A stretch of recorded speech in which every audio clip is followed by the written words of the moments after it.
It's a new season and I have a script now, because it's about time I added this to my videos to make the development behind the scenes last 100 years later for more comedy. Stop judging me. Anyway, Wacky Races starring Dastardly and Muttley, or Wacky Races PS2 as I codename it because that name is just too long, will always be one of my favourite kart races of all time.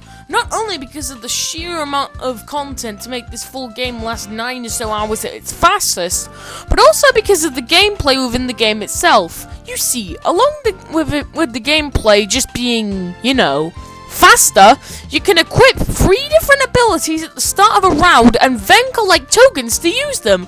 This is a brilliant subversion from that tired, boring item box trope that even Nitro Fuel uses. Okay, I know some people will be quoting that there is an arcade mode battle with the crates, and no one but the exclusives are shut up! But what if you wanted to challenge yourself in an interesting way? Well, I do that all the time.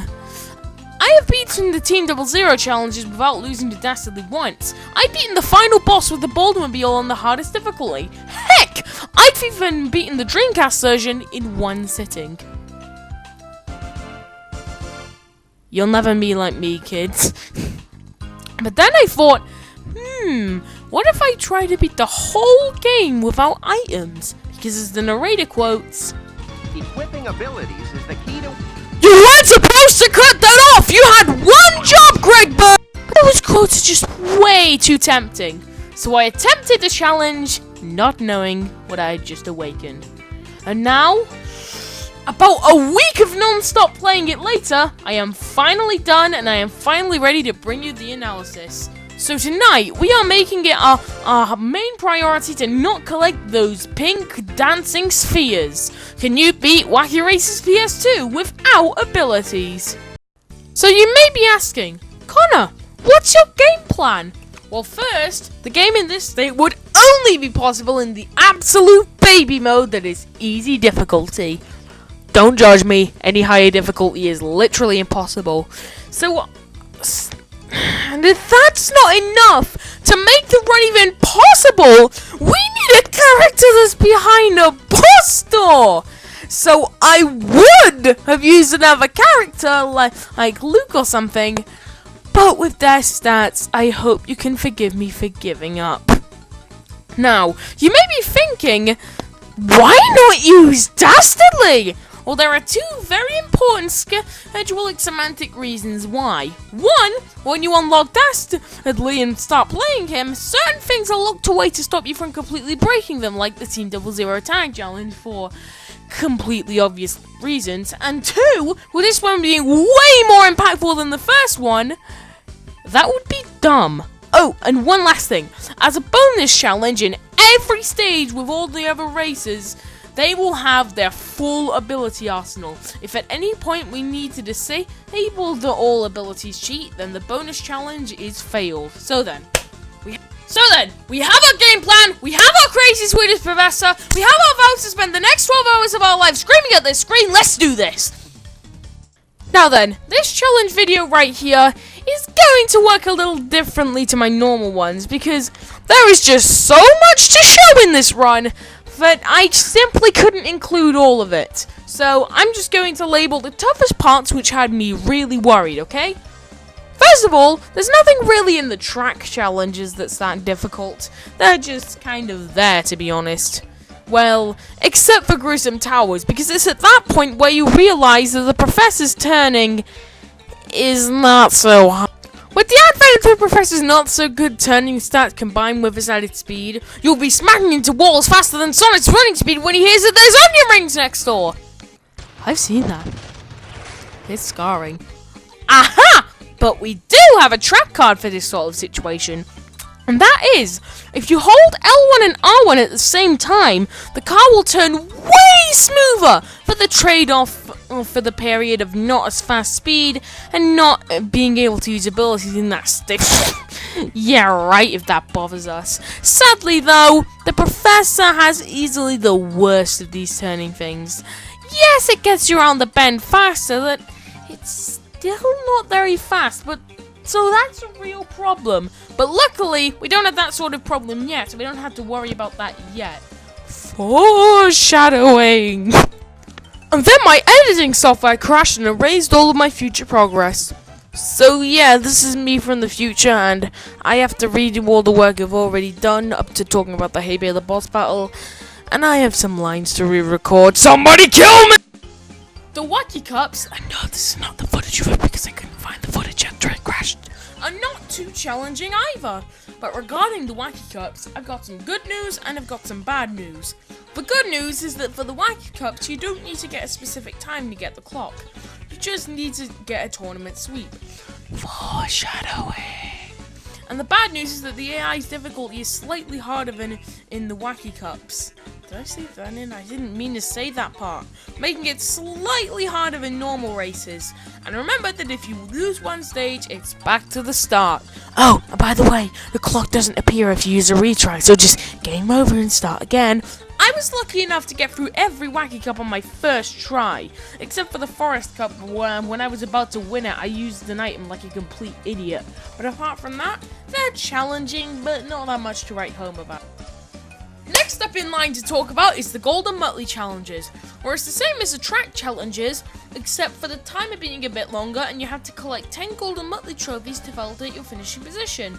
It's actually not as hard as it sounds. Well, for the most part, because on one of the stages it becomes the first proper difficult part of the run. Fish and chips.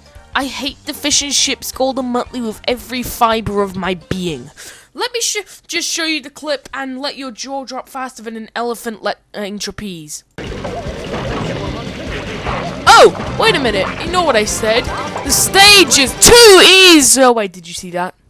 What the hell was that? Play the clip again. Yep! One of the Golden Muttleys are on top of a path that can only be accessed with a boost! So I have to ask you, how are we going to get up there and be fast enough to get the clock for something so incredibly pointless?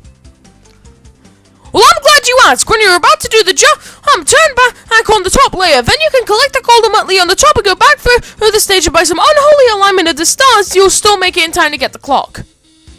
Excuse me, what? So yeah, I just completely sidestepped that roadblock like it was nothing. Now I have high hopes for the run, but the more important matters are ahead of us though, because at this rate you should have enough clocks to start us to fight the Crimson Hay Baler. The Hay Baler poses a challenge for us as he's the most aggressive boss of the bunch, except for Dastardly. But let's not worry about that! And since you don't have a shield, you are going to get one hell of a spanking if you want to win. Oh, would you look at that! Aside from this abortion, the game hasn't thrown anything ridiculously hard at us yet! Oh no! The battle challenges are the toughest part of the entire run. Not only because you can't use abilities in this active war zone, but the clock! Oh god, the clock! The clock on nearly every stage is set to 2 minutes and 36 seconds, with the exception of the Flat City Battlefield, which is set to 2 minutes and 20 seconds. Now, it doesn't look so hard in retrospect, but do you realize how lucky you need to get with enemy items to not home in on you and to decimate the other races in seconds, only for you to have to ram into them and when they're the only car left and start running to crush your spirits? And also need I mention you need to do this 4 times to get all the clocks. This is truly the hardest part of the entire run, but somehow, some way, it's still possible. But you need the luck of winning the lottery on the same day that lightning strikes a flat wheel in the middle of the desert twice. What? I'm British. To be able to maybe look your way out of one of the battles. I didn't feel human by the end of it, and that's because I'm not. But if RNG is on your side, pardon my puns, you should be able to RNG your way to the final boss, Dastardly! Fortunately though, while his abilities really hurt no matter what it is, his stage is made for you to overtake him, sometimes by a little too far. So take the faster path, drive as fast as possible, don't use an ability like an idiot, and you're home free. With Dastardly defeated for a second time and Muttley getting smacked by Dastardly in frustration, the Wacky Racer's itemless run isn't over yet! What, did you seriously think Dastardly had only 2 challenges? What do you think is missing from this run in the first place? The end game of the itemless run is the absolute hell that is the 000 challenges! If you thought you knew pain before,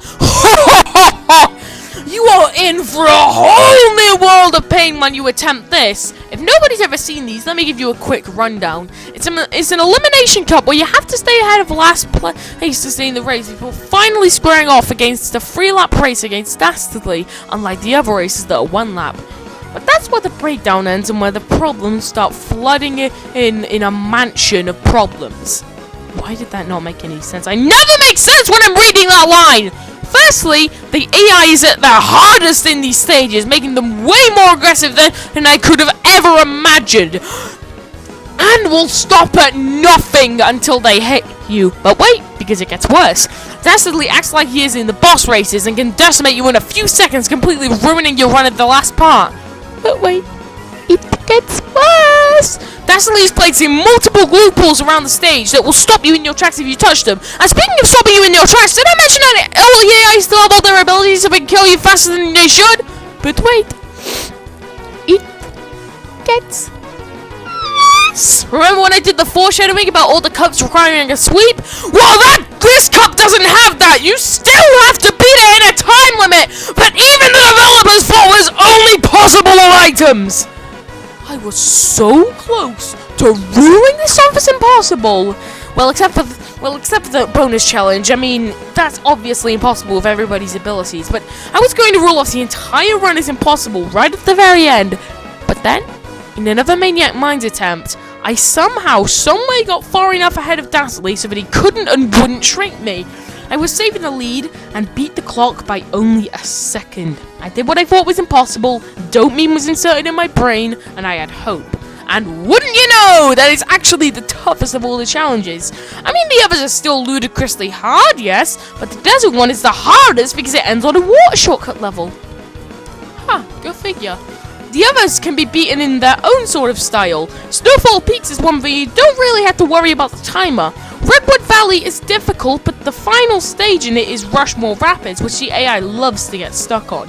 And the Big Apricot, which initially had me worried, wasn't actually that bad. And just like that, we've beaten all the 000 knockout stages. All that's left is the Battle Cup. Oh no!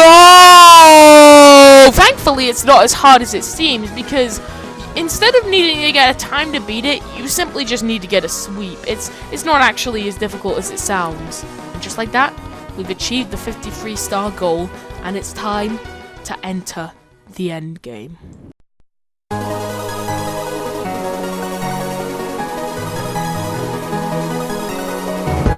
So how does the final Dastardly challenge work? Well, after collecting your 53rd clock, Dastardly challenges you to a 3-phase race against him, with the phases representing all of the boss tracks. You have 3 retries in case you lose in a later stage but don't want to start all over again.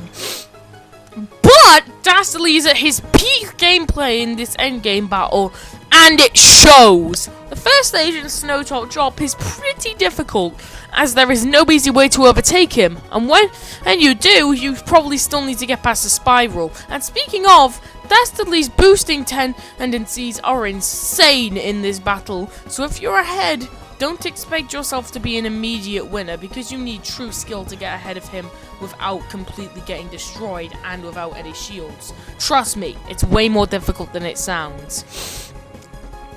But, so Snowtop Drop is pretty difficult. But Wood Stockade too! Oh Oh, mama, this one just hurts my head.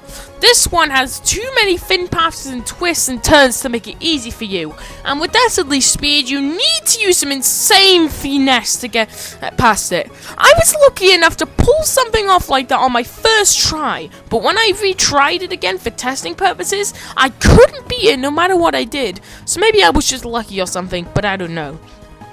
Then comes the final stage, ups and downs. And luckily, when you beat Wood Stockade 2, Dastardly is weaker, and he doesn't have his defining overtaking abilities as he did in Wood Stockade 2. So when you get ahead here, drive as flawlessly as possible to ensure you don't run out of retries, and you're home free!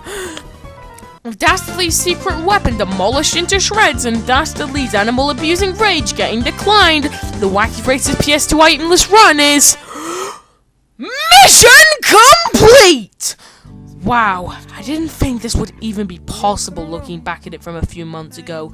But here I am, eating my own words. Oh, and by the way, this video was made 9 days before my birthday on August 25th. It may be different for the uploading times and everything, but I just wanted to upload something special before I get back up on my editing game.